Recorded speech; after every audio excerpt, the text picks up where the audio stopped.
ശബരിമല സ്വർണ്ണ കവർച്ചാ കേസിൽ മുഖ്യപ്രതി ഉണ്ണികൃഷ്ണൻ പോറ്റിക്ക് ജാമ്യം. ദ്വാരപാലക പാളി കേസിലാണ് കൊല്ലം വിജിലൻസ് കോടതി ജാമ്യം അനുവദിച്ചത്. അതേസമയം കട്ടളപ്പാളി കേസിൽ പോറ്റി ജയിലിൽ തുടരും. 90 ദിവസമായിട്ടും SIT കേസിൽ കുറ്റപത്രം സമർപ്പിച്ചിരുന്നില്ല.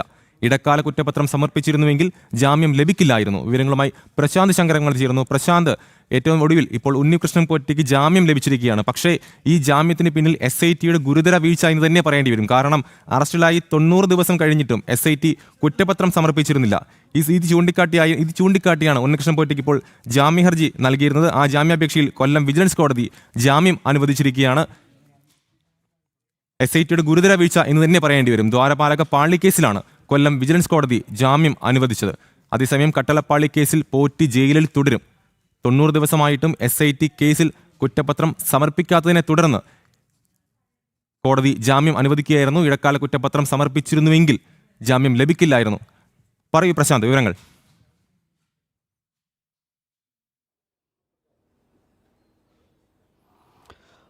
ശബരിമല സ്വർണ്ണ കവർച്ചയിലെ മുഖ്യപ്രതി ഉണ്ണികൃഷ്ണൻ പോറ്റിക്കാണ് ഇപ്പോൾ കോടതി ജാമ്യം അനുവദിച്ചിരിക്കുന്നത്. കൊല്ലം വിജിലൻസ് കോടതിയാണ് ജാമ്യം അനുവദിച്ചത്. അല്പസമയം മുമ്പാണ് ഉണ്ണികൃഷ്ണൻ പോറ്റിക്ക് ജാമ്യം അനുവദിച്ചിരിക്കുന്നത്. ശബരിമല സ്വർണ്ണ കവർച്ചാ കേസിലെ മുഖ്യപ്രതിയാണ് ഉണ്ണികൃഷ്ണൻ പോറ്റി.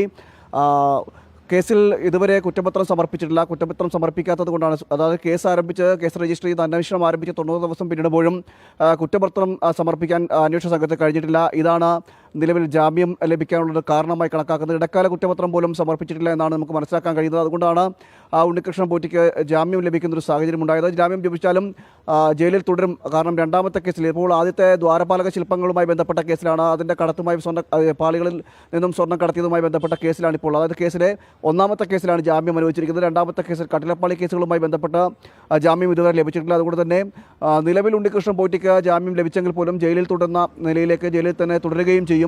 തുടർന്ന് വീണ്ടും ഈ രണ്ടാമത്തെ കേസിൽ കട്ടിലപ്പാളി കേസുമായി ബന്ധപ്പെട്ടും ജാമ്യാപേക്ഷ നൽകുമെന്നാണ് മനസ്സിലാക്കുന്നത്. അങ്ങനെ കട്ടിലപ്പാളി കേസുകളിലൂടെ ജാമ്യം അനുവദിച്ചാൽ മാത്രമേ ഉണ്ണികൃഷ്ണൻ പോറ്റിയുടെ ജയിൽ മോചനത്തിന്, നിലവിലെ ജയിലിൽ നിന്നും പുറത്തേക്ക് ഇറങ്ങുന്നതിന് സാധ്യതകൾ തെളിയുകയുള്ളൂ. എന്തായാലും ഒന്നാമത്തെ കേസിൽ ജാമ്യം അനുവദിച്ചെങ്കിൽ പോലും ജയിലിൽ തുടരുക തന്നെ ചെയ്യുമെന്നാണ് ഇപ്പോൾ നമുക്ക് മനസ്സിലാക്കാൻ കഴിയുന്നത്. ഇതിൽ ഗുരുതരമായൊരു വീഴ്ച SITക്ക് സംഭവിച്ചു എന്ന് തന്നെ എടുത്തു പറയണം. കാരണം കേസിൻ്റെ അന്വേഷണം പിന്നിട്ട് 3 മാസങ്ങൾ പിന്നിടുമ്പോഴും ഇതിൽ ഒരു കുറ്റപത്രം സമർപ്പിക്കുവാനോ ഇടക്കാല കുറ്റപത്രം കോടതിയിൽ സമർപ്പിക്കുവാനോ അന്വേഷണ സംഘത്തിന് സാധിച്ചിട്ടില്ല. ഇതാണ് ഇത്തരത്തിൽ കേസിലെ തന്നെ മുഖ്യപ്രതിയായ ഉണ്ണികൃഷ്ണൻ പോറ്റിക്ക് ജാമ്യം ലഭിക്കുവാനുള്ളൊരു കാരണമായിട്ട് വിലയിരുത്തുന്നത്.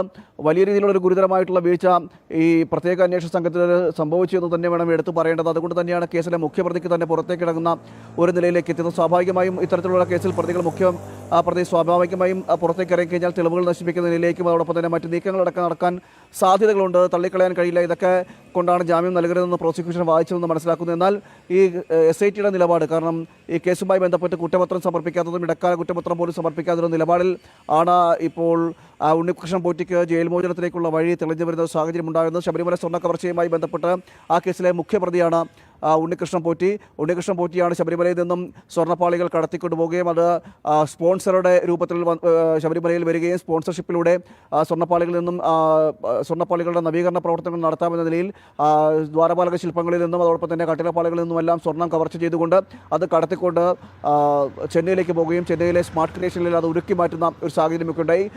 സ്മാർട്ട് ക്രിയേഷൻ ഉരുക്കി മാറ്റിയത് മറ്റ് ഇടങ്ങളിലേക്ക് മാറ്റുന്ന ഒരു സാഹചര്യമൊക്കെ ഉണ്ടാകുകയും ചെയ്തു. ഈ കേസുമായി ബന്ധപ്പെട്ട് വലിയ രീതിയിലുള്ള അന്വേഷണങ്ങൾ നടന്നിരുന്നു.